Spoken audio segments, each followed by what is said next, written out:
Nyusi, Rais wa Msumbiji, waheshimiwa, mniruhusu niweze kutangaza mwanzo wa mkutano huu na waandishi wa habari. Kwanza tutaanza na Mheshimiwa Rais Nyusi, na baada ya kuhitimisha hotuba yake pia atafuatia Rais Mheshimiwa Samia Suluhu Hassan, Rais wa Jamhuri ya Muungano wa Tanzania, ambaye yuko hapa katika ziara, na tukio hili linafuatiliwa sehemu zote duniani.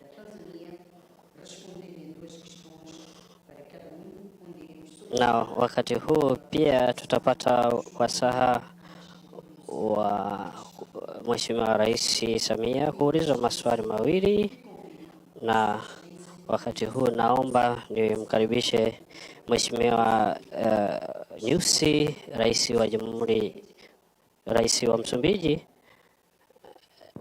Mheshimiwa Rais, karibu. Mheshimiwa Samia Suluhu Hassan, dada yangu na Rais wa Jamhuri ya Muungano wa Tanzania, waheshimiwa mawaziri, naibu mawaziri, wakurugenzi na marafiki zangu kutoka katika vyombo vya habari, kwanza kabisa nipende kuleta shukrani zangu kwa Rais Samia kwa kukubali mwaliko wangu wa kuja hapa.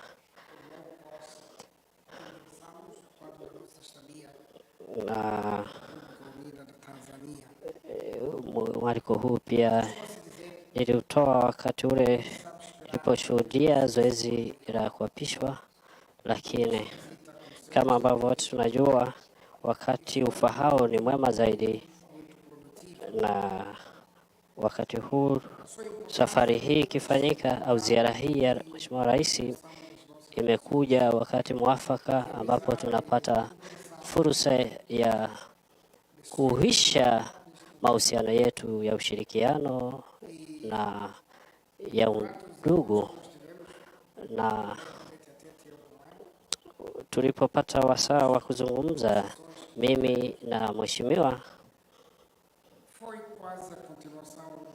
ilikuwa ni mwendelezo wa kile ambacho tumekuwa tukikifanya, na hivi karibuni tulikuwa katika mkutano wa SADC Kinshasa, tulikutana Kinshasa, lakini pia tulikutana Nairobi wakati wa uapisho wa rais wa Kenya, na kupitia matukio hayo tunapata fursa ya kuweza kupeana mawazo na kuona,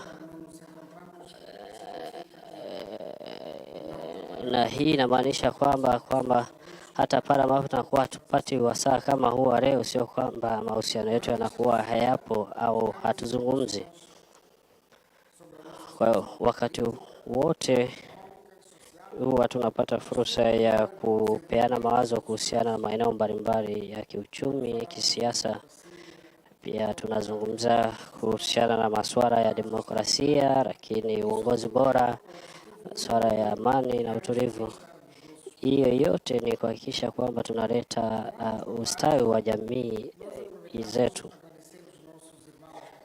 Na tunawashukuru sana ndugu zetu wa Tanzania kwa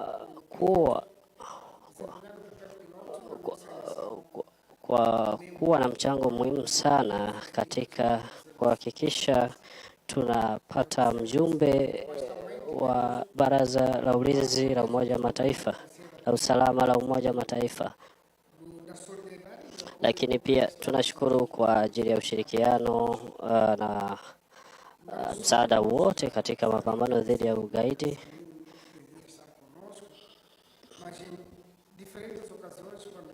Lakini pia katika nyakati tofauti tulipotembelea Tanzania tuliweza kuzungumzia jambo hilo wakati, na hiyo imesaidia katika kupambana na mabadiliko ya magaidi, na pia tumeweza kuona na kupeana taarifa kuhusiana na makundi haya magaidi jinsi hizi, lakini pia tumeweza kutaarifiana mafanikio na matokeo mazuri kati ya SADC, ya majeshi ya SADC na ndugu zetu wa Rwanda katika mapambano hayo.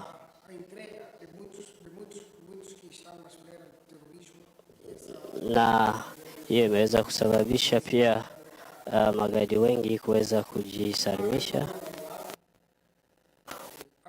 Sasa maisha yameweza kurudi katika ya kawaida kiwango cha taratibu, lakini pia tunatambua historia ya mapambano ya ukombozi wa kusini mwa Afrika.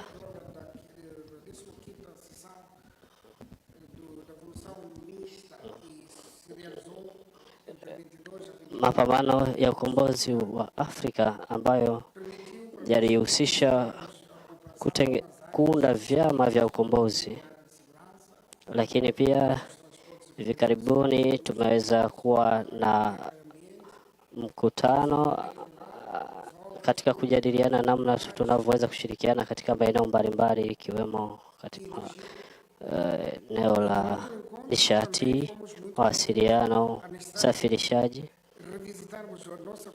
Lakini pia tuliweza kuona kwamba tunahitaji kuweza kuona upya na kushirikiana katika eneo la nishati ili tuweze kuona namna gani tunaweza kuendana na mabadiliko katika eneo la viwanda. Lakini pia tumeweza kujadiliana umuhimu wa kushirikiana katika na tuweze kutumia ukaribu wetu ili tuweze kushirikiana katika mazungumzo ili kuweza kushirikiana katika eneo hilo la nishati. Na wakati huo napenda kuzungumzia kuhusu mapambano dhidi ya ugaidi, na kwa vile sisi jinsi ambavyo tunapakana kati ya Tanzania na Msumbiji, kuna haja ya kuweza kushirikiana na kuweza kurahisisha kutokana na kuwa na mpaka wa pamoja. Lakini pia niliweza kupata fursa ya kufafanua kwa Mheshimiwa Rais swala la demokrasia nchini Msumbiji, na hasa kipindi hiki ambacho tunahakikisha kuna kuwepo na ugatuaji wa madaraka. Lakini pia tumezungumzia makubaliano kati ya serikali na chama cha RENAMO. Lakini pia tumeweza kuzungumzia mahusiano yetu katika eneo la utalii, kwa sababu eneo hili pia litatusaidia katika kuhakikisha kuna kuwepo na mahusiano ya karibu zaidi kati ya nchi zetu mbili. Lakini pia mazungumzo yetu yamejikita sana katika eneo la uchumi ili tuweze kuona namna ya kustawisha jamii zetu. Na washukuruni sana, na wakati huu ni mkaribishe Rais Samia ili aweze kusema kile alichonacho kwetu. Asanteni sana, asanteni sana. Hebu naomba nijaribu kusema kwako Mheshimiwa Jacinto Nyusi.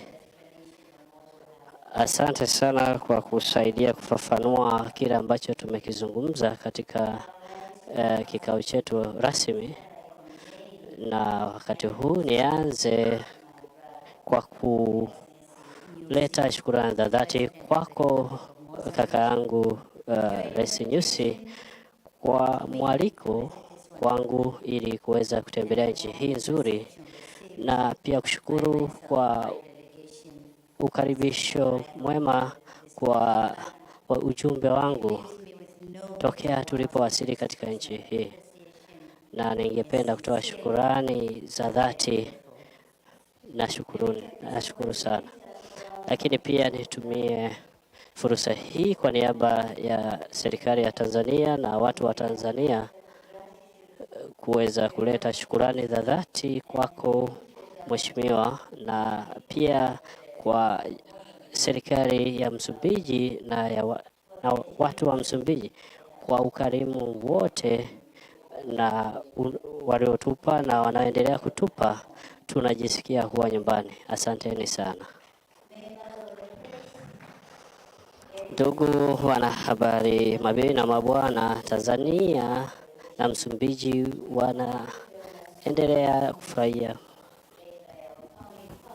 wanaendelea kufurahia mahusiano yaliyoanzishwa na waasisi wa mataifa yetu Mwalimu Julius Nyerere na Eduardo Chivambo Mondlane.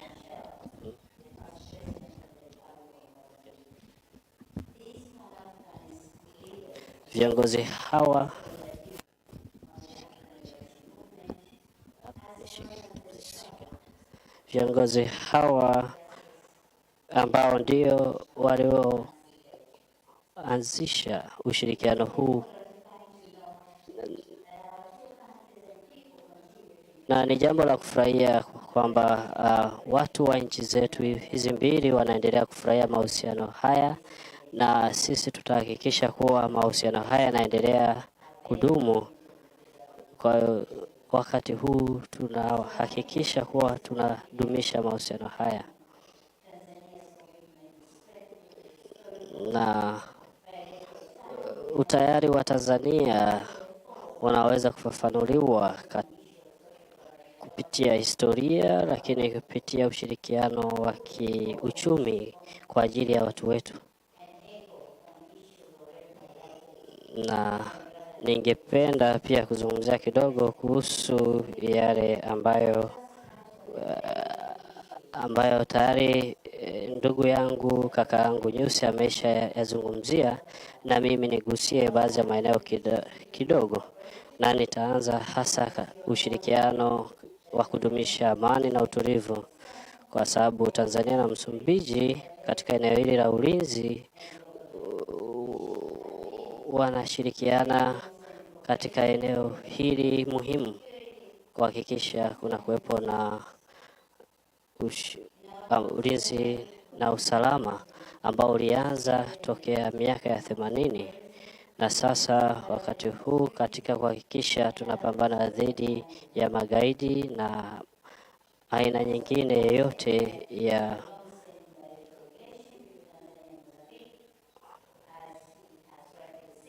na kama alivyosema kuhusu Tanzania na Msumbiji, na sisi tuko hapa Msumbiji katika na kupitia mahusiano haya kati ya nchi mbili, leo tumeweza kutiana saini katika eneo la usalama na ulinzi, na pia katika eneo la utafutaji na uokoaji, na tumeona kwamba hii imekuwa ni hatua ya muhimu sana katika kusonga mbele. Lakini nikizungumzia mahusiano ya uwekezaji, ningependa kueleza yafuatayo kwamba eneo la ushirikiano wa kibiashara na uwekezaji linahitaji hasa katika kuongeza ushirikiano wa kibiashara, na hivi karibuni tumeshuhudia au tumepata kwamba kumekuwepo na kushuka kwa biashara kati ya hizi nchi mbili kutoka bilioni 53 mpaka bilioni 26 mwaka huu.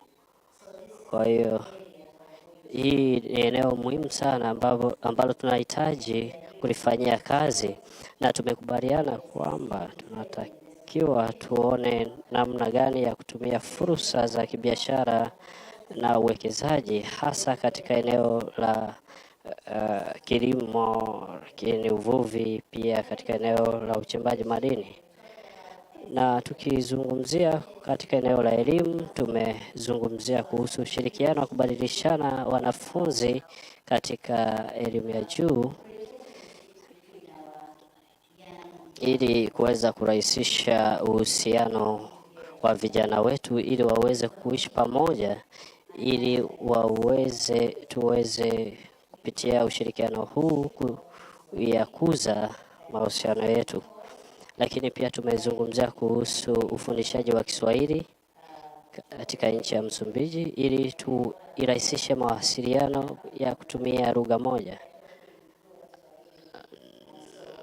na hii itasaidia kuhakikisha kwamba watu wa Msumbiji kuweza kuzungumza vizuri Kiswahili. Ndugu wanahabari, mabibi na mabwana, ningependa tena kuleta shukurani zangu za dhati kwa kakaangu Mheshimiwa Jacinto Nyusi, Rais wa Jamhuri ya Msumbiji, kwa mwaliko huu. Lakini pia ningependa kuleta shukurani za dhati kwa watu wa Msumbiji kwa namna ambavyo wametupokea na jinsi ambavyo tumeweza kuzungumza. Lakini pia tuwashukuru mawaziri na wataalamu wote ambao wamehakikisha kuwa safari yangu inakuwa nyepesi, na ninaamini ziara yangu hii itaweza kufungua ukurasa mpya wa mahusiano kati ya Tanzania na Msumbiji, na ninapenda kuhakikisha kuwa Tanzania na Jamhuri ya Msumbiji tutaendelea kuhakikisha tunakuwa na mahusiano ili kuweza kuleta ustawi wa watu wa nchi zetu mbili, lakini pia wa ukanda huu wote kwa ujumla.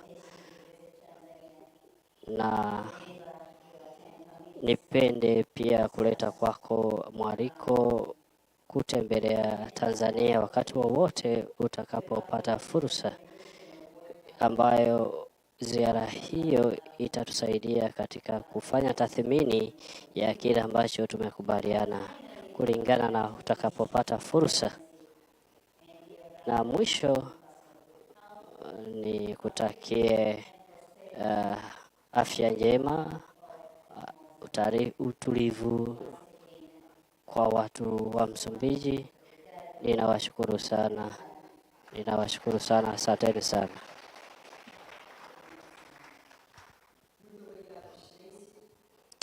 Niwashukuru waheshimiwa, na kipindi naomba nilete tena fursa kwa ajili ya wanahabari kuweza kuuliza maswali. Utataja jina lako na utasema swali lako.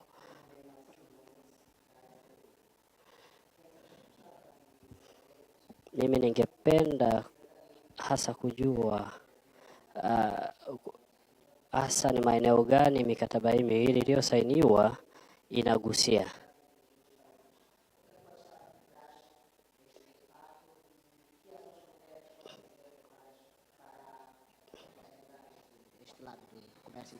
Lakini pia ningependa kujua ni nini hasa kinachangia kuwepo kwa mdororo wa biashara na nini kinaweza kufanyika. Mheshimiwa Rais alikuwa akifafanua kwamba habari ya Tanzania kushiriki katika kupambana na magaidi na kushirikiana katika eneo la ulinzi na usalama, lakini kuna haja ya kuwepo kwa mahusiano au ushirikiano kati ya hizi nchi mbili, na ili iweze kufanyika hivyo ni lazima zifuatwe taratibu za kisheria kwa kuwepo mkataba. Lakini eneo hili la ulinzi linahusisha pia inagusa maeneo mbalimbali ikiwemo swala la madawa ya usafirishaji haramu wa binadamu na mambo yanayoendana na hayo.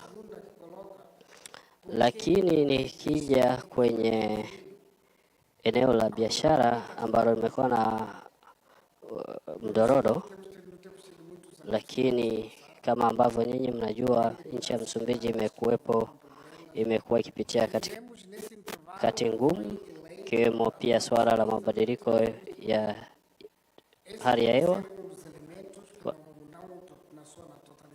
Kwa hiyo hizo ni kama ambavyo mnaweza mkaona swala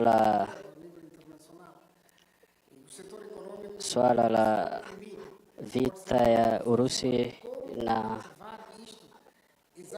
Ukraine pia limepunguza kwa kiasi kikubwa biashara,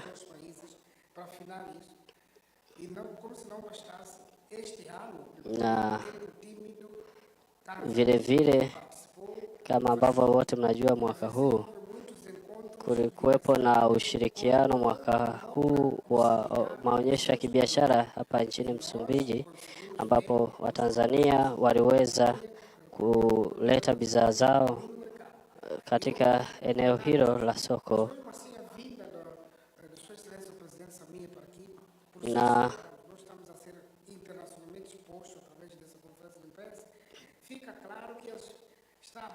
na pia kupitia ushirikiano huu ambao umesababisha kuwepo kwa ziara ya Rais Samia, ni kuhakikisha kwamba tunaweza kuyaimarisha mahusiano yetu, ikiwemo eneo la kiuchumi, ili kuweza kuongeza kiwango cha biashara na ukuaji wa kiuchumi katika ushirikiano wa Tanzania na Msumbiji. Kwa hiyo tupo hapa kuhakikisha kwamba tunaendelea kuwa na mikataba zaidi ya kibiashara ya ushirikiano kati ya nchi hizi mbili. Lakini kama pia Rais Samia akipenda kuongeza jambo, basi namkaribisha. Ningependa kuzungumzia hasa eneo la usalama. Kama ambavyo nyinyi mnajua, sisi Tanzania na Msumbiji tunashirikiana mkataba ambao mpaka ambao ni mrefu zaidi, na kwa msingi huo lazima tuwe na ushirikiano wa karibu zaidi kati ya nchi hizi mbili katika eneo la ulinzi, ili tuweze kuilinda mipaka yetu. Na hii inatokana na kwamba kumekuwepo na uhalifu mwingi wa mpakani, na pia swala la ugaidi ambao unaendelea. Na kukiwa na mazingira hayo ya mpaka ambao ndo mrefu zaidi, kuna haja ya kuweza kushirikiana sisi nchi mbili katika eneo hili la ulinzi na usalama. Lakini pia tunazungumzia swala la biashara kati ya nchi za Afrika. Tunafanya biashara sana na watu wa nje, hasa nchi za Asia na Ulaya. Kwa hiyo sisi leo tumekubaliana kwamba tutafute namna tunavyoweza kufanya biashara kati yetu wenyewe. Kwa hiyo tukiweza kufanya biashara kati yetu sisi na sisi, tutakuwa tunaweka msingi wa biashara. Lakini natambua uwepo wa makampuni mbalimbali ya Tanzania yaliyoko nchini Msumbiji, lakini hayatoshi. Kwa hiyo tunataka kuongeza pande zote mbili idadi ya wawekezaji kutoka pande zote mbili, ili kuweza kuongeza mahusiano ya kibiashara.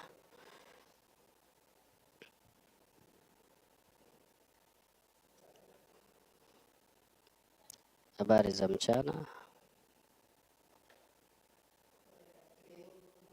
Jina langu ni Ricardo kutoka Radio Msambiki.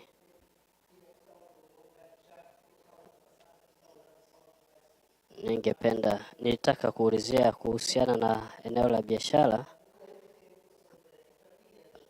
lakini mimi ningependa hasa kuuliza kuhusiana na jambo ambalo Mheshimiwa Rais amelisema kuhusu kushirikiana katika eneo la mpaka.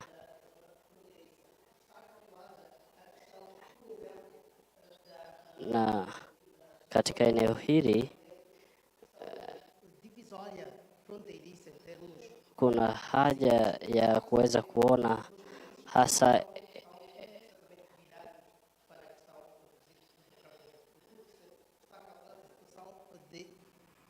as fronteiras estarem intactas kwamba kuna haja ya kuweza kutafuta namna ambavyo mpaka unaweza ukawa na hali ya uimara na usalama.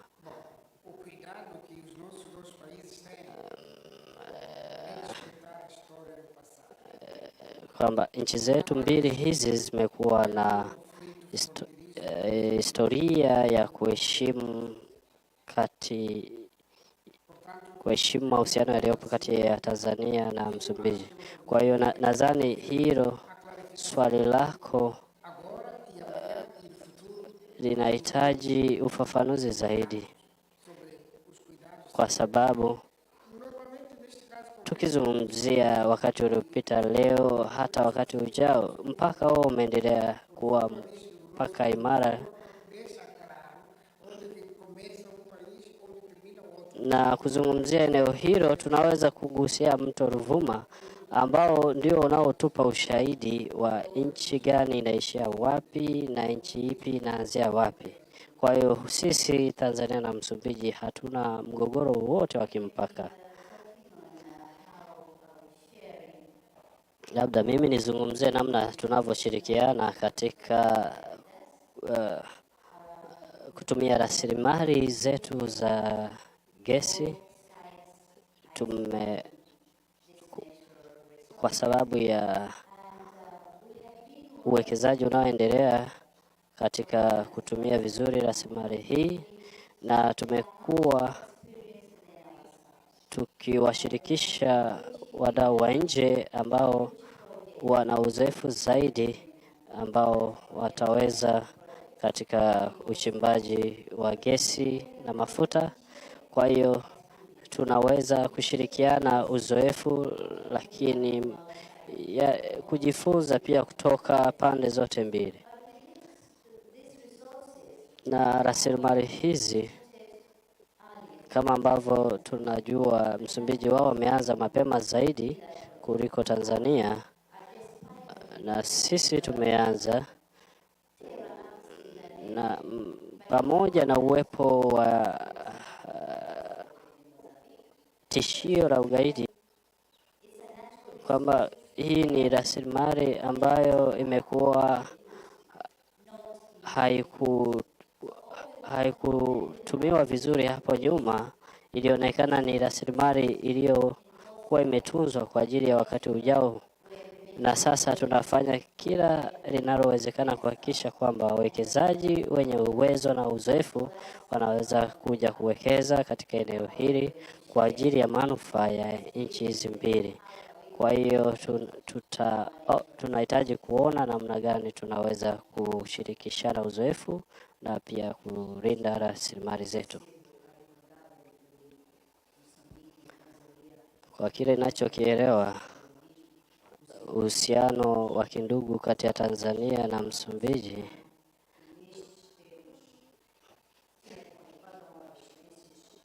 ningependa waheshimiwa tuweze kuhitimisha mkutano huu wa waandishi wa habari, na wakati huu Rais wa Jamhuri ya Muungano wa Tanzania Samia Suluhu Hassan na Rais wa Jamhuri ya Msumbiji Filipe Nyusi wataondoka kutoka ukumbi huu, na nipende kuwashukuruni sana kwa kusikiliza.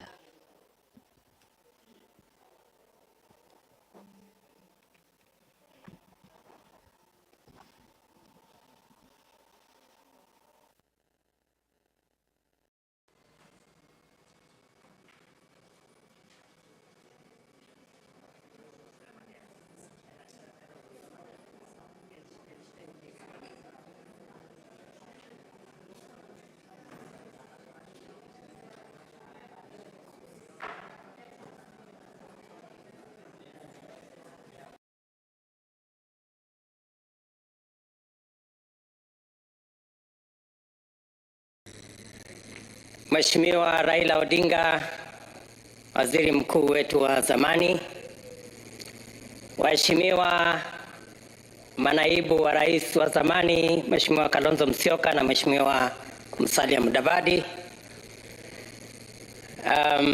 Your Excellencies, High Commissioners and Ambassadors,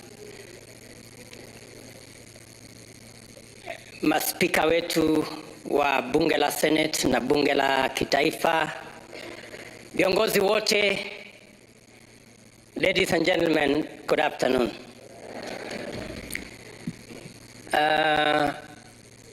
First, I want to say that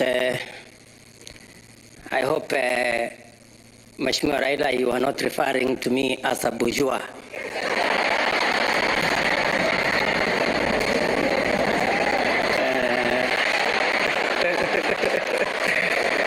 But I want to agree with you.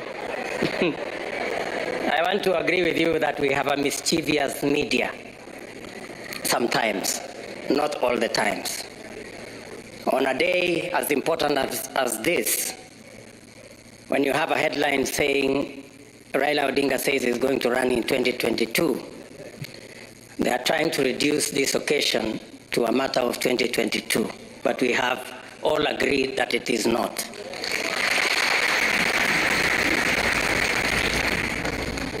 But on the same media, the same headline, they have said that William Ruto is coming to meet demons at Bomas.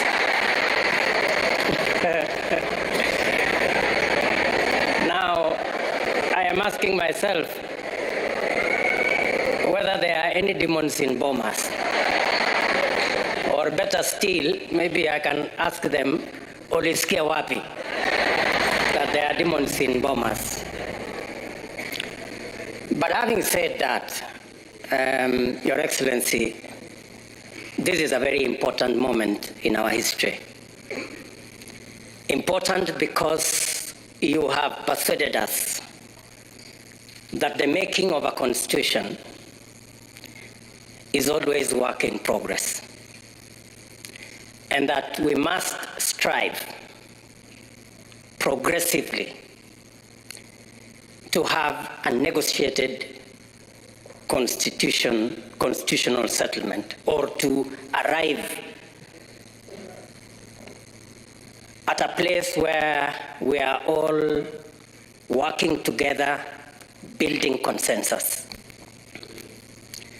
And I share fully with those sentiments. I know even as we are having this meeting and this launch of this report of the Building Bridges initiative, Your Excellency, you have persuaded us that this is a moment to look at our Constitution and to find progressive amendments to our Constitution. There are those who believe, yes, it's a constitutional moment, but to progressively implement the 2010 Constitution. Civil society. There are those who believe that maybe this is a moment to discuss the ravages of COVID and the reality of our economic status, especially the majority, 40% odd people of our country who live below the poverty line, and the 16 million or so young people who are unemployed. All this, Your Excellency, as you have said, and as the former Prime Minister said here, this is a process where we can bring all our views together and listen to one another. And no idea is more superior or less superior to the other.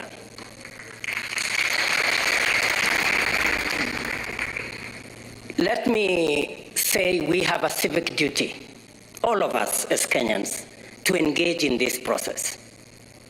We do not have the luxury to say, I don't care.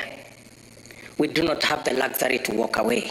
In any case, it is said that the punishment given to good people who don't participate in the politics and governance of their country, the punishment given to them is to be ruled by fools.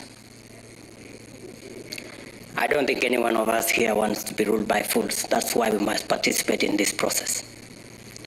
And it's our civic duty to do so.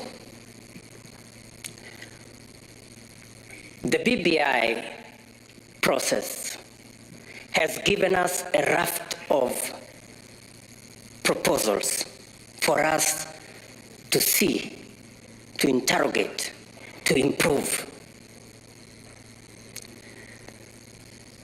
You did tell us, Your Excellency, that we're all free to improve on this process.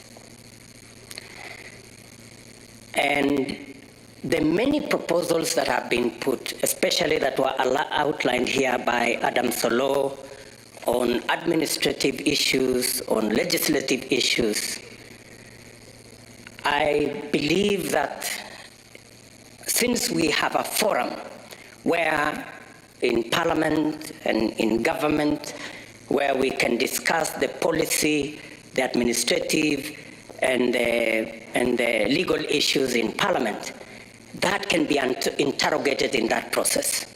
Many of those issues that are administrative and that are legislative are issues mainly to do with our youth, mainly to do with action we must have. That is the discussion we must have. Having said that, Your Excellency, there are, in my opinion, gaps. The single most important sector that drives our economy, contributing 25% directly to our GDP, and through manufacturing another 24%, and which employs almost 65% of all people in Kenya, is the agricultural sector. I dare say, Your Excellency, that this is an area that, again, we must find a mechanism of having a conversation, especially the farming community, and matters to do with productivity, matters to do with proposals that were made on guaranteed minimum returns for our farmers, our wheat farmers, our sugarcane farmers, our coffee farmers, our tea farmers, our dairy sector, the pastoralist corner. Your Excellency, it is my humble submission that that is an area that we can improve this document on.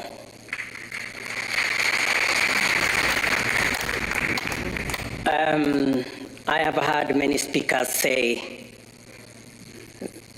they have finished reading and we should move on. We are not all at the same level when it comes to reading. Scientists like myself, we take a bit long because we interrogate things and we want experiments and we do many things. So I would plead with the fast learners like Alonzo Musyoka to bear with us just a bit so that we can all move together. And I agree with Kalonzo Musyoka that we should try and have a non-contested referendum if we will end up there. But, Your Excellency, let me just say 2 or 3 things before I conclude. On the matter of the judiciary, allow me to say there is huge space for us to have an improvement on the proposal that has been made. Access to justice is one of the biggest challenges that we had, and that is why the 2010 Constitution was promulgated. As we talk today, the judiciary, as per the requirements of the law, there should be a high court in every county. As we talk today, there are counties, almost 5 counties, that do not have a high court, and many Kenyans have to travel far to look for justice. As we talk today, though the law provides that there must be a court at least in every sub-county, there are 160 counties that do not have a court at all. And the problem is that the budget for the judiciary, we need to operationalize the judiciary fund that is already in the Constitution, so that the judiciary can establish more courts and the judiciary can hire more judges and more staff so that Kenyans can have access to justice. The recommendation that has been made to have an ombudsman appointed by the executive into the judiciary, in my respectful submission, is a derogation from the independence of the judiciary. And we must be careful. We must be careful about the independence of institutions. We are coming from a history where judges received telephone calls, where courts were held at night. We do not want to go there. On the matter of IEBC, let me say, on the matter of IEBC, the recommendations that I have read say that political parties participate in the appointment of commissioners to IEBC. My brother Raila Odinga is good at football, so let me try to ask, how fair will be a league where the referee is appointed by teams, and not all the teams, some teams? How fair will this league be?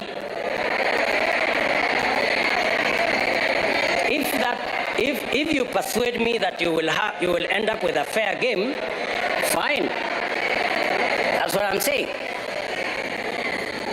So if you tell me it is okay for some players, for some teams, not all the teams participating, to appoint the referee, if that's what we are saying, I have my reservations. And I need to be persuaded, like many other Kenyans, that that is fair. On the third issue, you have heard me, I have heard you. And I think that is good progress. It's good progress. You've heard me, and I have heard you. You think it's fair? I have a different opinion. Maybe we will find a meeting ground somewhere. The third issue, the fourth issue, the third issue, Your Excellency, is the independence of our police force. The 2010 Constitution was very clear that the police must act independently of any politicians, whether they are in government or in the opposition. To recommend that we will have a police council chaired by a CS is actually a derogation from the independence of the police. And I want to ask you, we must be careful on where we are going. Today, you may have the latitude to do what you think will be right as per you. Tomorrow, the shoe will be on the other leg.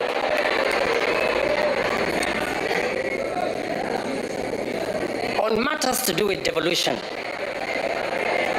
I agree that the increase to 35% is progressive,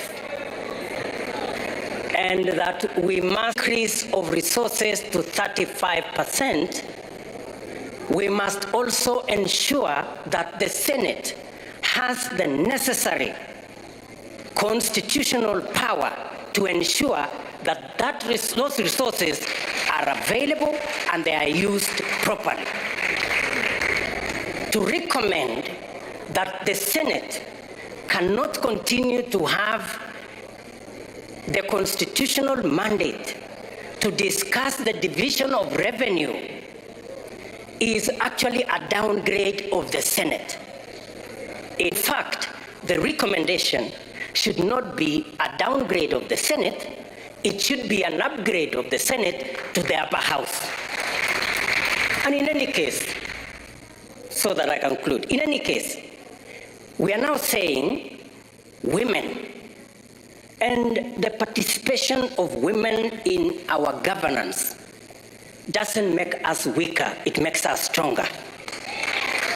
It doesn't make us lesser, it makes us greater. If we are saying in the proposal that women now go to the Senate, and you are saying that when women go to the Senate, they are going to a Senate which has been downgraded, which has no responsibility on matters of resource allocation. Are you enhancing the participation of women, or are you downgrading the participation of women?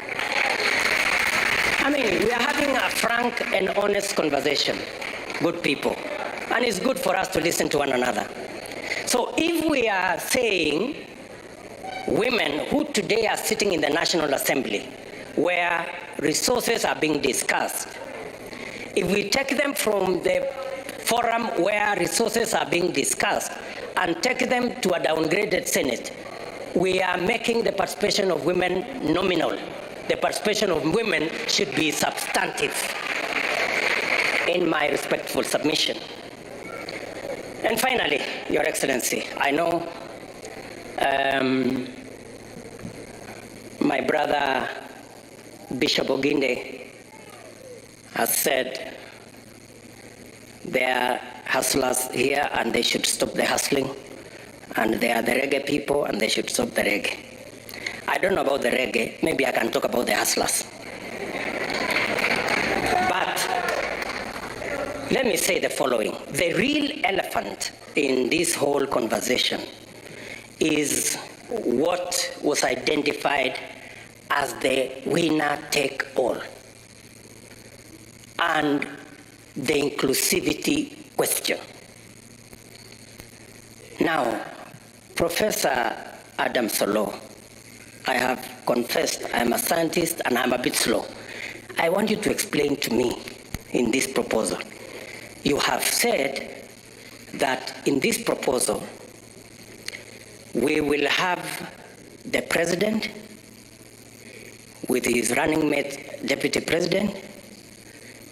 They will win, or we have candidates, they will win an election, and then the president will appoint the prime minister and the two deputies from the winning coalition. And then we will have the runner-up being the leader of opposition. Now, no problem, it doesn't matter who it is. I have no problem. You know, let us not personalize, there is no problem.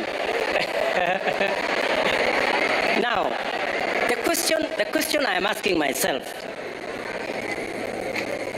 have we sorted out the winner take all question? Oh, is that so?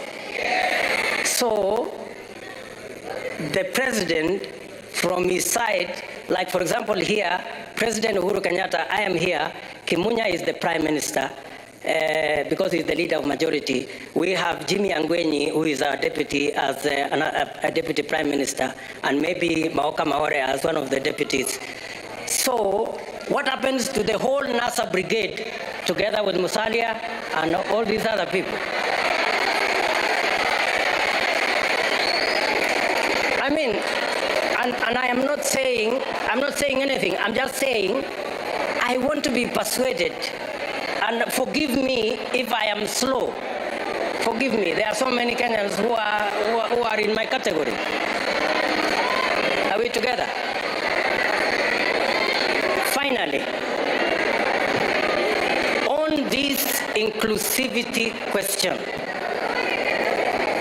it is my humble submission that as we discuss inclusivity around us, the leaders, we must have a candid, open discussion on inclusivity about the millions of Kenyans locked out by poverty and unemployment. We must discuss how they are going to be part of the Kenyan society. That discussion we must have. And I want to thank the young man, very good, the bright, intelligent young man from Kitale, because he said that we should not bring 16th century technology. And I am sure he was referring to the wheelbarrow. And possibly he was referring to me and this wheelbarrow. Sindio? Good. Now, the question I want to ask us, how come in the 21st century, a 16th century tool called the wheelbarrow, millions of citizens in the 21st century are still dependent on the wheelbarrow and mokokoteni? That is the discussion we need to have. Yes. That is the discussion we need to have. And that discussion is a discussion that involves millions of Kenyans. Millions of Kenyans. Let me then say, as I conclude, that the Honorable Kalonzo Musyoka, I am finishing. You know, I speak for millions of hustlers, so just give me a minute. Thank you. Thank you very much. Thank you very much. Thank you very much. So, Bishop Oginde said that the hustlers must stop the hustling. I have heard leaders here say that as we discuss this conversation, we must not have an us versus them. I have also heard leaders here say we must never have a conversation and a contest about the poor and the rich. We must never go there. And I believe we must never go there. But I want to remind you, good people, Abraham Lincoln, the 17th President of the United States of America, said, things may come to those who wait, but only things left by those who hustle. That is Abraham Lincoln. He was never talking about the rich and the poor. He was talking about the people who wake up early, the people who sleep late, the people who work hard, and that is the society we need to build. It is now my humble pleasure, ladies and gentlemen, to ask His Excellency the President of Kenya to make his remarks, and thank you very much for listening to me. Asanteni sana.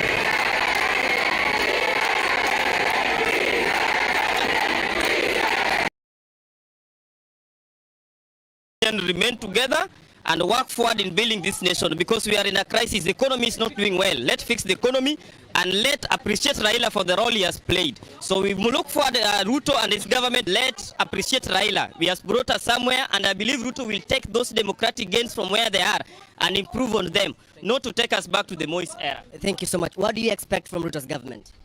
Mimi nitaongea Kiswahili. Sawa kabisa. Mimi kwa majina naitwa Abubakari Maganga, na kwa kusema ule ukweli nimefurahi sana, kwa sababu niko na imani ya kwamba nchi yetu imekuwa na demokrasia ya hali ya juu sana, na niko na imani ya kwamba yule ambaye amechaguliwa anaweza kufanya kazi kwa sababu ya Wakenya, kwa sababu tumeona ya kwamba tuko na crisis nyingi sana, problem nyingi kuhusu mambo ya economy, kuhusu mambo ya shida ya uchapakazi na shida ya mambo ya kazi hakuna. Hizo ndo zimekuwa ni problem kubwa. Kwa hivyo niko na imani ya kwamba kwanza kabisa Martha Koome amefanya jambo la maana, na sisi wa Kenya natakikana kwanza tuwe pamoja sote, kwa sababu huu ushindi sio wa mtu mmoja, sio wa rais, sio wa Ruto peke yake. Huu ushindi ni wa Wakenya wote.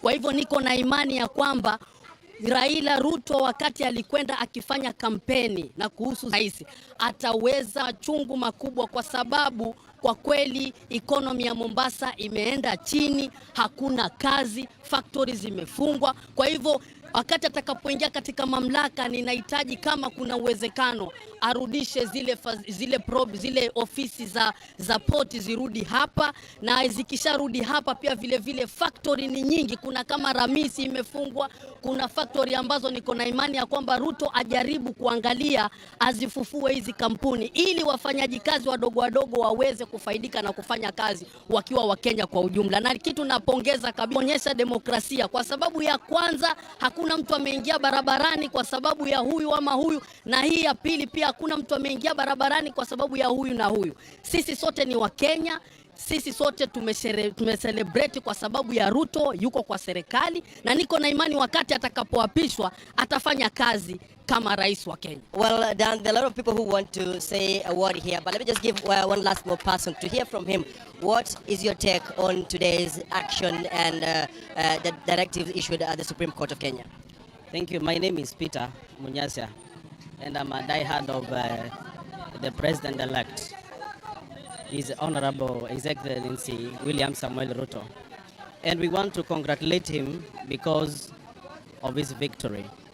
This is the time, we say that democracy dictates our affairs here in Kenya.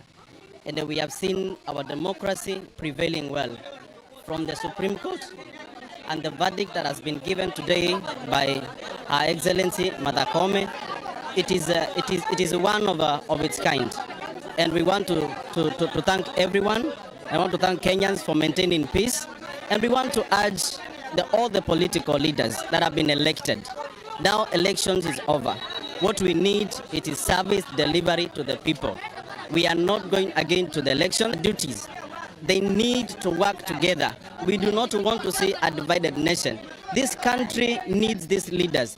We need them to do policies, to formulate policies, so that we as citizens, we can benefit from them. Thank you so much. Thank you so much. Dan, earlier on we saw General Service Unit officers patrolling the Central Business District, but what we can report at this time and moment is that these general businesses are operating as usual, but will still be conducting a spot check across all the 6 sub-counties and also monitoring the activities happening across the coastal belt. And for sure, we will be bringing you up to speed regarding today's verdict delivered by the Supreme Court, and confirming that Ruto's win was legitimate. And of course also Kenyans from this side of the country looking forward to now the president-elect delivering on the promises that he promised Kenyans while campaigning, not only from here in Mombasa, but the 6 coastal counties at large. Back to you, Dan, in studio. Thank you very much, Kevin Mutai, for that. And we are keeping our eyes trained on Karen, the Deputy President's residence,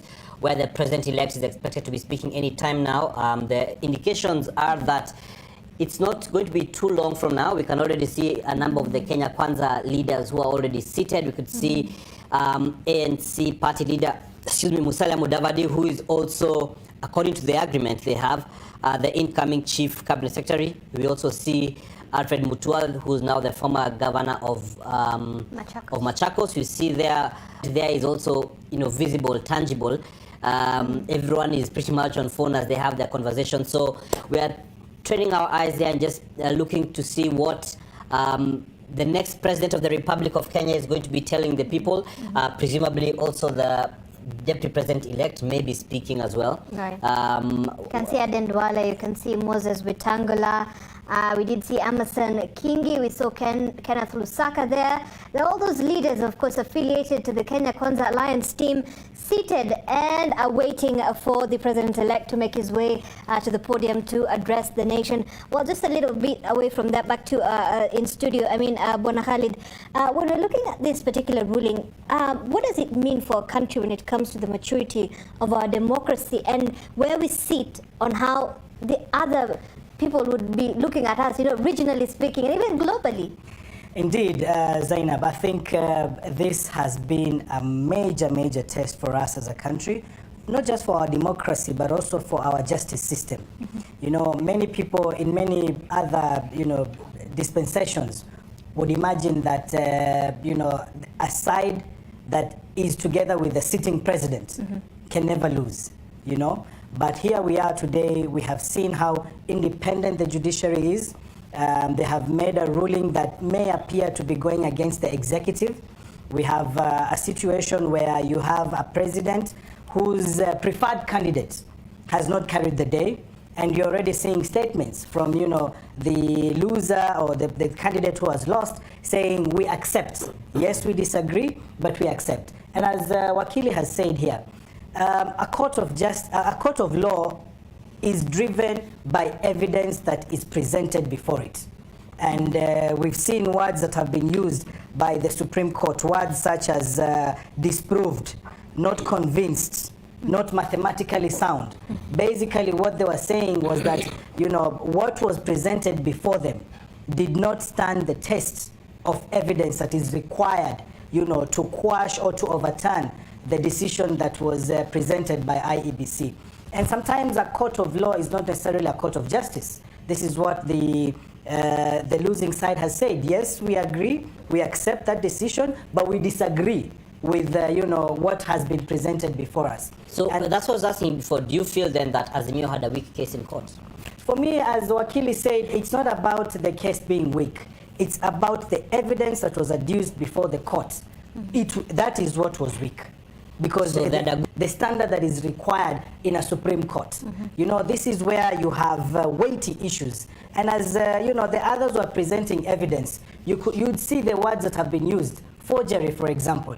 You don't expect that, but because that's a place where every bit of document that is presented will be scrutinized, to the very last point. So whatever you present, you have to cross the T's and dot the I's so that you make sure that everything is sound. But for me, their strategy was wrong. The sources they used to present the evidence was not sound, and in that, they lost the case. So it's a big defeat for them, and I think also for the lawyers that were there. But as we said, we have to move forward. This is a country that is, has one of the best constitutions around, and we must respect the law, and we accept the decision, and we move forward. Right. Yes, Ishmael. You see, the Supreme Court did not want to be too nice to the petitioners and then let down citizens. That's why you had the CJ saying, can we, on certain small, flimsy allegations, overturn the will of the people? So I think it was a very important finding and a very good time for the country to assert that you cannot go to the Supreme Court with petty, trivial issues. You will go to the Supreme Court, and definitely the Supreme Court will hear you on weighty, substantiated and credible evidence. You asked my colleague, and I just want to weigh in. How do we look in the face of the region and the international global scene? We look very beautiful. We look wonderful because, if we don't go to fight, as we go to the Supreme Court, this happens in the Americas. In the United States, you've seen where presidents go there to argue that really my votes were actually stolen. We saw that in Biden, in Obama's time, in George Bush.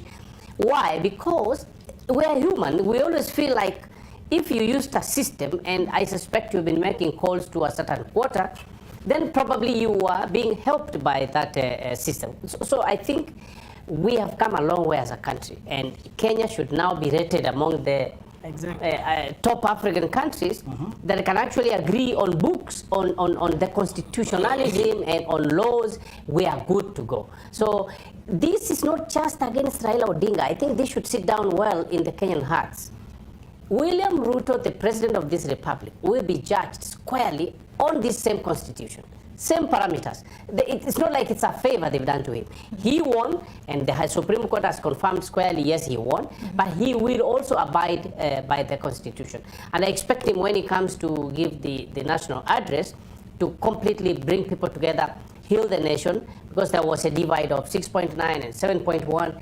He should heal people and walk the way he promised in the campaigns, that I will not victimize, I am not after so-and-so, I need to build the nation. I think that's what I expect from him. Yes, I think for me also, the next couple of hours, a day or two, are extremely crucial. We have received this information. It's up to Kenyans to now show that, you know, the democracy that we believe in, the judiciary that we believe in, we will continue to believe in that. And as he said, let us not be vengeful. This is not the time to now start asking people to be transferred, as we've seen one or two statements in the past. This is the time to heal the nation now. We must come together and ensure that, you know, we remain peaceful. Key, you know, we have to be peaceful. We are split in between. The new president who's coming in now has a huge task of uniting the people so that we move forward as a country. So the next couple of hours, when we are celebrating, let us be humble in our celebration. When we are sad that we've lost, let us also, you know, accept that, you know, you can lose in this process, so that we can, you know, keep up that standard that we have so far, maintain it at that level. All right. I just want to go back a little bit to still the strategy when it comes to the petitions. We saw the petitioners lodge, what, about 8 to 9 petitions in the Supreme Court. This is also a strategy by the petitioners, but that was consolidated. Do you think perhaps, Ishmael, this worked against you know, the main petitioners, who is Raila Odinga and Martha Karua? Yeah, you know, initially we thought that was a good strategy to try to throw everybody into the respondent, so to say a defendant. They are going to defend themselves, including the commissioners, the 4 commissioners. But the court was not convinced by that strategy, because then the court should have said that we find that maybe the commissioners, you know, had a case. We find that the allegations on the system were true. So when I said strategy on my side, what I mean is, when you go to court, how you get the evidence, you know, it's not the problem of the court. It is your problem. If you allege some problem of the court, because you have taken a case to court, because you suspect 1, 2, 3, and 4. Now the court wants to see the 4 points. If they can't see the 4 points, their hands are completely tied. They have to return a verdict saying, yes, you say that the system is bad. We really believe your oratory and your explanation, but now, when it comes to whether you showed tangible, cogent evidence, document-wise, collaborated by those affidavits, by respectable people, this did not happen in the, at least we think it happened, yes, that's what James Orengo is trying to say, but the court is saying, no, they were not certain of evidence that the court needed. All right. And I think before continue, Dan, I think the excitement in Sugai is still ongoing, and we're also still keeping tabs with what is happening at Karen, in Karen? Yes, and in Karen you could see those are some of the members of the legal team. You know, pretty much the guys who have brought the victory home, right. Who have arrived, you know, from the Supreme Court, and they've now arrived at Karen. You know, you could see that they're being given special seats. I mean, for them, this victory is pretty much... I mean, they literally drove the victory home. Exactly, and so I believe they are going to be honored in some way by the president-elect, as the people from his hometown are there, you know, in their celebrations. And interesting that, Ishmael, that we've not heard anything from the outgoing president. Right from when IBC made the declaration in regards to any congratulatory message, or do you presume that he was waiting until this happens so that He does not appear to be meddling, yet we know he's the chairman of the team that was in court. Well, you ask me honestly, I think he's punctured. I mean, I think he's human. We are all human beings. I mean, I cannot lie. Yeah. My expectation then was probably that there would be a rerun. I'm a human being. So when you tell me, no, the court thinks that it is William Ruto. Well, I'm not in campaigns. I'm not a politician. So I can easily and quickly agree. But can you imagine somebody who was spending resources and influence and the office and all the power to support Raila Odinga, and then all of a sudden you are telling him this on 15th, and today again in the Supreme Court. So I think he's punctured, but I still go back to the issue of strategy. They lacked strategy, and when I look at my YouTube clips, whatever I spoke, even during campaigns and before, Azimio did not mount a correct campaign commensurate to both their income, their influence, and the goodwill they had from people. All these 6.9 poor, honest, poor Kenyans, they did not want money. So these 6.9 are ardent supporters of Raila Odinga. If there was a proper strategy, right from, even before the secretariat, from Raila Odinga's own inner circle, and then during the strategy costed them this much load, they would have actually maybe 8.5 million, and William Ruto would have come to 7 million or 6.5 million. But because of lack of strategy, I believe, they actually gave the faster scorer time, and you can see how he took up the advantage and moved very fast to score. Right, Khalid. Yeah, I agree with him 100%, and I think you'll recall just before the elections what the opinion polls were telling us, that Raila is ahead by a couple of points. But come the election, and when you go out there, we were out there, and the strategies for the two, you could clearly tell which of the two sides is well organized. And it was like, this side has everything in order. They know what they're doing. They have their teams well planned out. If you look on this other side, they're running on hopes and inspired that we are going to win, without a proper strategy in line. And I think for me, it's not good to point fingers at lawyers, but the same was mirrored in court. You could see that these guys are coming forward. They have clear evidence. They're presenting facts, that are irrefutable. But when you look on the other side, even on social media, whatever was presented in court was being challenged. Like, how is that so? That's not possible, So I think for me, this particular election was won and lost in people management. We have two leaders who are inspirational, two leaders who have the zeal and the passion to lead, but then one leader had an extra step into it on management of the people. He had the right people, they had the right strategies, they had the right lawyers with the proper evidence. I think, it's time now to move forward. We have scrutinized this a lot. It's just to ask the Kenya Kwanza side to embrace everyone so that we move forward as a country, because, Kenyans deserve more than, just going to court and all this. We want to see results. We want to see development. We want to see people coming together. And it's a new beginning. It's a new beginning for us to move forward. Dan, when you talk about lawyers, Professor Muigai, you talk of Kiragu Kimani, you talk of now upcoming Somane, I saw him, how he's presenting his matter, several lawyers, Ngatia, But when you talk about Professor Ujenda on the other side, Senior Counsel Orengo, Soweto, those are very seasoned and experienced lawyers. There is no doubt about it. Talk of Willis Otieno or whoever. Don't forget Willis Otieno was in Raila Odinga's campaign. Feroz Noroji. Yes. You see. But as I said again, your case can be bad. And howsoever good you are, you will only exist to explain a point or two.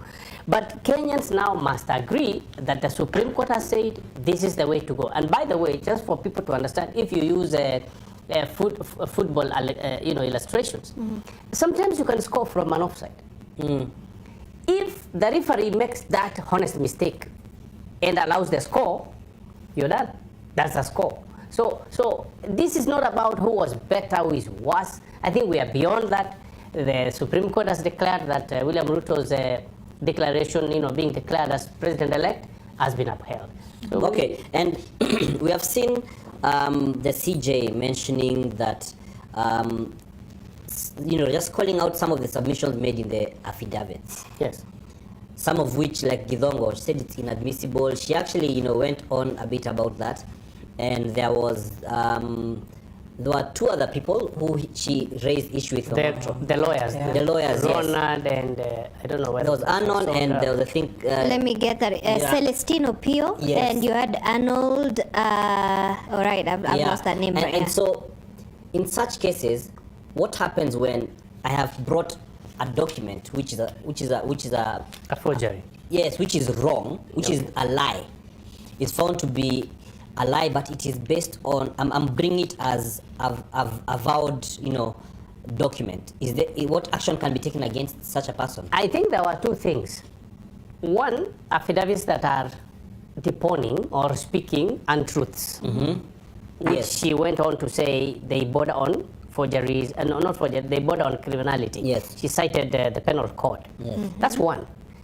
Two, there are lawyers who saw affidavits and they actually suppressed the Supreme Court because these are controversial matters. If you instruct me to represent you, and then I'm coming against Caleb, it is not correct that I, as an advocate, again swear an affidavit in court. That is also unlawful. This is what she was saying. So in those 2 points, let me tell you what's funny about an affidavit. Because down there you're saying, what I have stated herein above is true and correct and from my own information and knowledge. And other source and any other source that I have disclosed. So it is really not that easy to pinpoint that this deponent has deponed falsehoods. If he believes they are, all he needs to explain is that, well, I believe they are true.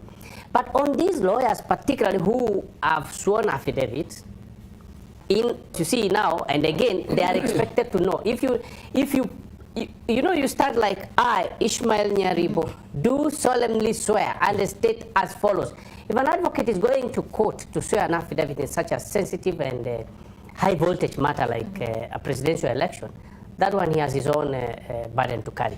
But for you to swear an affidavit done and say that I saw a glass on the table, I'm referring to Githongo. I say that is like hearsay and double hearsay. But Githongo has every right to defend himself that it is true. I did sit with a young man. He can produce that young man. And then that the young man told me this, and I was trying to help Raila Odinga's team to actually explain the fact that there was tampering of the system. It's neither here nor there, but... So what action can be taken on such a person? Not Githongo specifically, but one where you found that whatever, he would be charged. Whatever I vowed to by way of affidavit is false. He would be charged definitely, I think. So who's going to take action? Is it the Supreme Court? Is it the DPP? No. Is it... She already, if you listen to the CJ, she already gave directions. Right. The criminal system operators, starting from the police. Police can simply visit your office and say, we have this issue. It came to our attention during the Supreme Court ruling that you can bring them to book. In their ruling, the abridged ruling, they mentioned this. They said some of these mistakes, some of these issues are actually elementary. Because that's the word she used. Like, it's supposed to be common knowledge. If you're a lawyer, you're supposed to know these things. It's elementary. You're not supposed to in any way engage in perjury or such kinds of criminality. And it's surprising that it got to this level. But as he said, Githongo can say, I was told. And there was even a video that was presented before the court showing this young man making this statement. And I think it was also out there on social media and all that. So for him, he'll say, look, I swore that I was told this. And, he can show that. But so for the lawyers, some of these issues are supposed to be basic knowledge. Yet you're not supposed, your client is the one who is supposed to swear an affidavit. For it to come to you, for you to be swearing that affidavit, and that's why I'm saying, for me, the strategy. It's not just about, yes, I have a point. When you go to court, someone may have committed murder. Required. then you will lose the case. If I didn't get this wrong, I think the CJ stated that there was false swearing, which would amount to perjury, and they're guilty of misdemeanor. So that is the case. That's Yes. what they'll be facing. That's a guilty charge. Yes. Misdemeanor. That is under the penal code. All right. Yes. Yeah, All right, the all right. perjury is a misdemeanor, and I think she was making reference to that particular that particular law, where that particular offense is provided for. So maybe just for the benefit of those of us, and us I mean including our viewers, who don't understand your legal jargon, what is misdemeanor, what is perjury, just so that we can understand. You know, there are very serious crimes and there are ordinary crimes. That's how it is categorized. So if you say it's a misdemeanor, really, it's a normal crime. If you are to say that you have done, a serious perjury, then that, it's a question of seriousness of the crimes. Oh, so there are different levels to within which that can be termed. Well, still we are at the DP's residence in Karen, and of course we can see a host of leaders from the Kenya Kwanza team, and the president-elect, of course, is expected to just address the nation any moment from now. We can see everybody is on standby right now, and we will be bringing you those live pictures and that address any moment from now as we continue to keep tabs with the situation on ground. We also do have our reporters across the different parts of the country also just telling us and giving us an idea of the situation in the different parts with regards to this judgment that was made a little bit earlier on. I know there was a bit of for me Ruling and judgment. Well, there's a lawyer here. I don't know whether I'm even worthy to untie these shoes. right, yes. During the preliminaries, during the in-between the case, like what they did the other day, during what you call, interlocutory, that means temporary planning and making directions of the whole suit, of the whole matter. So wait, so you're saying that ruling is basically a decision that the court has to issue within the context of an ongoing case in court. Yes, and you can say at a temporary stage. A temporary stage. But then a judgment is the final decision made by the court. So we say for the benefit of your viewers that an application will attract a decision called a ruling. But a judgment will be after the full listening of the whole case. Okay. All right. Yeah, and sorry, Zainab, like you're saying, we've got teams across. Earlier on, we had on the split screens, we had pictures from Nyeri County, and the governor, Mutahi Kahiga, was leading various people in his county in the celebrations of this supreme win, if we may call it that. Now we can still see people from Eldoret. Those are where Lois Wangoi is. Like we saw earlier, Sugoi, we have Bridget Ngat for Azimio. That's Martha Karua. We have Ngina Kirori, Ngina Kirori, who is there. Bondo, which is various of our teams here in Nairobi. Leila Mohammed is among those who are the Supreme Court. Brian Obuya has been, to Kibera, and we shall be getting the reactions from these different parts of the country. Here in Karen, as we await, we've seen Generali, who was the MP for Langata, but lost to Jalango or Felix Odiwuor. We can also see the former NAS Secretary General, who was also nominated MP in the last parliament. That is Wilson Sosion. He lost. He wanted to be. He was running for position in Bomet County, but he lost at the nomination stage, or in the UDA party nominations. That is. We've also seen Wahiga Mwaure, who was the Agano party leader and the presidential candidate, who once William Ruto was actually just before William Ruto was announced, he had initially said yes, he conceded, but before that he had said it was a bit too early to concede, but then he eventually conceded. Yes, we can see we are about to hear Atwoli speaking. Francis Atwoli, we know he's been a harsh critic of the deputy president. He has even sworn in public saying that William Ruto will not be on the ballot, he will not be president. So it's, it will be very interesting to hear what he has to say. And so once we have that, we'll cross over to Atwoli. But like we were saying, at Karen, we're also seeing More Wahiga, who's there. Then we also have seen various governors, because they have been sworn in. So they're not like the MPs and senators who still have the elect as a suffix to their title. You can actually even see the Mandera governor of Azimio, so to speak, right, as to the benefit of Kenya Kwanza. And we can see many people. Also see the lady who has been, as Kenya Kwanza is saying, a target of the government, that is Mary Wamboi, who is the billionaire who has been a financier, as has been said. We can see Okoth Obado, a man who has stood against the Raila wave in Luo Nyanza, the former governor of Migori, and he's the one who's leading the Kenya Kwanza campaigns there, helping William Ruto and Kenya Kwanza at large to make inroads into the Luo Nyanza region. And we could see the man who has switched camps, I think, the most in this election season, that's Mike Mbuvi Sonko.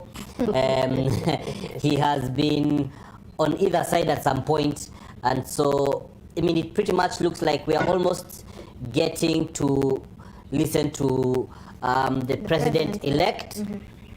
But first, but now we cross over to Kennedy Mureithi, who is in the county of Kajiado, and we had said, we are waiting to just hear from Francis Atwoli, who's been a very harsh critic of the deputy president, and now the president-elect, or the incoming president. So Kennedy Mureithi, over to you. Let's hear what, as they call him, Brother Francis has to say.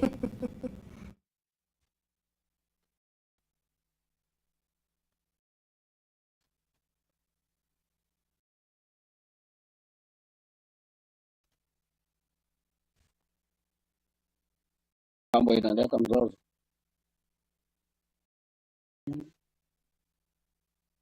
Unasikia? 1 2 1 2 1 2. All right. 2022 elections in the Raila Odinga side, and that is the Azimio One Kenya, was Kotu Secretary General Francis Atwoli, who, just like every Kenyan, has received the information today that President-elect William Ruto's election has been upheld by the Supreme Court. Samoei Ruto has been confirmed as president-elect in the Republic of Kenya. How do you feel about this now, knowing that you're coming from an election where you are fighting for the other side? No, this is what democracy is. We, as an organization that I represent, which is a pressure group that was Kotu, had endorsed Raila Amolo Odinga as their presidential candidate. Just as it is now in Nigeria, in the UK, trade union movement, trade union congress of Great Britain, and the Nigerian Labour Congress, they normally take a position. This time we took a position as an organization. And in my own self as a Democrat. So we want to thank Kenyans. 1, for having kept peace. 2, and also our presidential candidate, Raila Amolo Odinga, for having resorted when we advised him that the best route, as usual, is to go to court, because we have a constitution that is live. And on 17th, after William Samoei Ruto was declared a winner on 15th of August, on 17th we convened our court executive board, and we said, since Raila Amolo Odinga has moved to court, or Azimio have gone to court, in exercise. We have taken that note, and on that advice this morning, after the confirmation, this afternoon, after the confirmation of William Samoei Ruto as our 5th president, we have congratulated him as an organization. And I personally also want to take this opportunity to very highly thank him for his efforts. And as I've said always, William is an articulate politician. That was what I was saying. But as I had envisaged that he can't become a president, the 5th president of the Republic of Kenya, I did not say he can't be a president. He's a president, and I'm urging all Kenyans of goodwill to rally behind him, give him an opportunity to form his government, support him. As we are aware, that our economy currently is in shambles. Let's give him time to see whether he can reorganize our economy for the purposes of improving terms and conditions of service of working men and women in the Republic of his ruling. Do you take back everything that you said about him on the campaign, or do Kenyans now believe that that was campaigns and it's now a different era? I've already, in my opening remarks here right now, I've said Kenya is a democrat. We are a democratic society. And each and everyone in Kenya has a democratic right to take any position and to say anything under the sun in accordance with the new constitution, or to join any persuasion of his or her own choice. That is what is all about democracy. And I know William Samoei Ruto, who has a host of both local and international lawyers, will be able to understand that it's not only on our own. The Universal UN Charter for civil and political rights provides that any Kenyan anybody in any country that is a democrat can take any position, can say anything, but that cannot be held against the very person who has said that. So we were in electioneering, and a winner is a winner, and a winner must be accepted. And we are all Kenyans. None of us is on transit going to Uganda or Somalia or anywhere. So we must accept that the fifth president of our republic, as it has gone all the required stages, is William Samoei Ruto. That is what we have been told, and that is what Kenyans wanted, and that is what it is. One of the most famous statements that you said on the campaign trail is "Kateni miti sugoi." Yeah. And now you are of the opinion that nobody should be held. Is it a statement that you would want to take back, even though you say that everybody under the sun was allowed to say anything, and we are in a democracy? Kateni miti sugoi.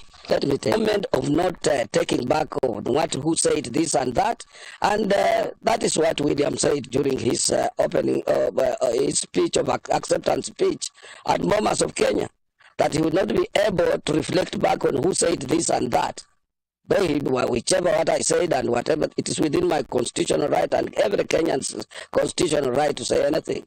There are a lot of people, if you go to social media, who are writing, they have died for to have this constitution. If it were not for the current constitution, even he, William himself, would have not been the president. Because anybody who did show up during those days of one-party system, you are taken to detention without trial. So we are saying, as a democracy, we must embrace that. We must congratulate William and his entire team, and we must accept him as our fifth president of our republic. And we must unify this country. This country must remain united, peaceful, and each and everybody should be able to go around doing his or her own businesses unmolested and harassed and protected by the same government of William Samoei Ruto, the way the government of Mwai Kibaki, Uhuru Kenyatta, as oppressive as Khan was, also it protected Kenyans, and the founding father of this nation, Jomo Kenyatta. That is how what Kenya should be. And this Kenya should remain an example to other African and third world countries that there is a country on the continent of Africa that can exercise democracy. And when they disagree within that passport, whoever the court has confirmed. In this case, I have appealed to Kenyan workers and Kenyan in general to accept the confirmation by the Supreme Court and accept and congratulate William Samoei Ruto as our fifth president of the Republic of Kenya. Well, probably my last question will be, you have spoken on behalf of workers and you have gone as far as saying that it was a decision that was adopted by the workers of Kenya, but does Francis Atwoli, by his own admission as a person, congratulate William Samoei Ruto as the fifth president of the Republic of Kenya? And is Francis Atwoli ready